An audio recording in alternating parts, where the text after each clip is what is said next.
night I can hear the cry.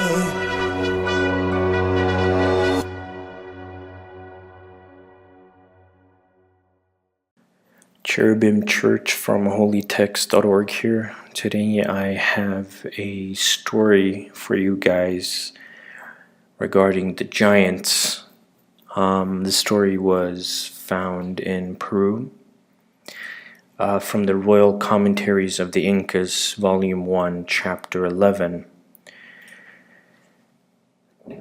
It's titled Flesh-Eating Sodomite Giants of Peru, and this is a story the natives told each other, their children, and their children, and so forth for a very long time. I believe spanning several thousand years. And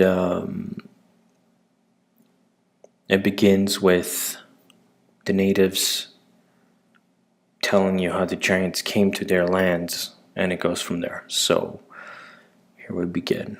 The natives, repeating a story received from their forefathers from very remote times, say that there came from across the sea on reed rafts that were as large as big ships some men that were so big that an ordinary man of good size scarcely reached up to their knees. Their members were in proportion to the size of their bodies, and it a monstrous thing to see their enormous heads and their hair hanging down about their shoulders. Their eyes were as large as small plates. They say that they had no beards, and that some of them were clad in the skins of animals, and others only in the dress nature gave them. There were no women with them. On reaching this point, they set up their camp like a village, and even in these times there is a memory of the site of their houses. As they found no supply of water, they remedied the lack by making some very deep wells, a labor certainly worthy of record, being undertaken by such strong men as these must have been, to judge by their size. They dug these wells in the living rock until they came to the water, and afterwards they built the wells in stone from the waterline upwards so that they would last for ages. In these wells the water is excellent and is always so cold that it is very pleasant to drink. When these great men or giants had thus made their settlement and dug these wells or cisterns, they destroyed and ate all the supplies they could find in the neighborhood. It is said that one of them ate more than 50 of the natives of the land, and as the supply of food was not sufficient for them to maintain themselves, they caught much fish with nets and gear that they had. They lived in continuous hostility with the natives, because they slew the latter's women in order to have them, and they also slew the men for other reasons. But the Indians were not numerous enough to kill these newcomers who occupied their land and lorded it over them, and although they held great discussions about this, they never dared attack them.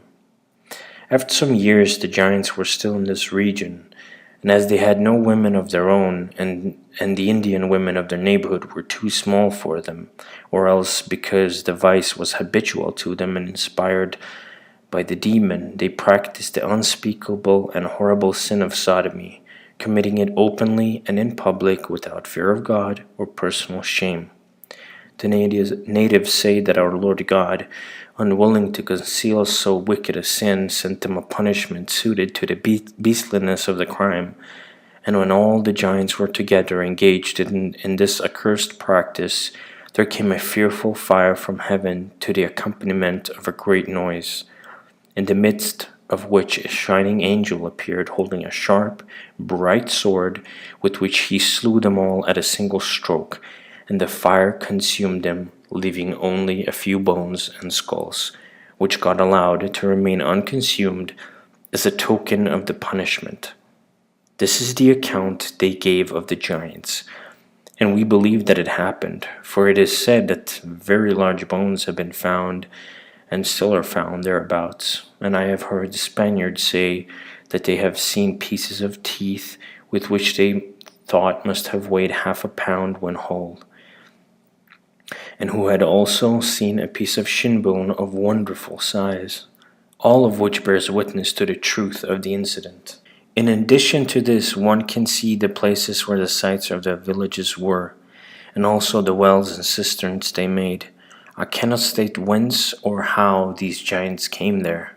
In the present year of 1550, when in the city of Lima, I heard that when His Excellency Don Antonio de Mendoza was Viceroy and Governor of the New Spain, certain bones of men as big as these giants and even bigger were found there. I have heard too that in ancient sepulchre in the city of Mexico or somewhere else in that kingdom, certain bones of giants have been found. So many people saw them and attest having done so. It can therefore be credited that such giants did exist, and indeed they may all have been of the same race. So what we just read here, guys, is from 1550 by the Royal Commentaries of the Incas, Volume 1, Chapter 11. This is very interesting because not only were these giants really intelligent to some degree, but they had no sense of godliness in them. They just did whatever they felt like. They were beasts. So what we just read was that the natives of a land saw a bunch of giants come on ships made of straw. So they were huge straw ships that they came on, and they basically devoured their lands and ate them and tried to mate with their women, but they were way too big for them. So they had intercourse with each other, and I'm pretty certain that some of those giants were actually related. So they really had no godliness in them. They had nothing good. There was nothing good in them. And from what I understand, and I'm very certain of, that when a giant dies, they become what we know as demons. So they don't go to heaven, they don't go to hell. They roam the earth, and they wait for judgment. So a demon and an angel are two different things. And as we saw, God sent an angel. I read another text that said, a beautiful man came from the sky and devoured them with fire. That was pretty much the words used. So there's two accounts of this, and both of them say a man from the sky came with fire. So that's pretty interesting to actually read, and I'm going to post this on my blog, holytext.org, and you can read it for yourselves. What I know about giants is that they definitely exist. There's a lot of DNA evidence that they've existed. If you take a giant skull or an elongated skull even, and measure or compare the DNA to a human, there will be about 20 to 25% difference in the DNA, which is a huge percentage. Huge.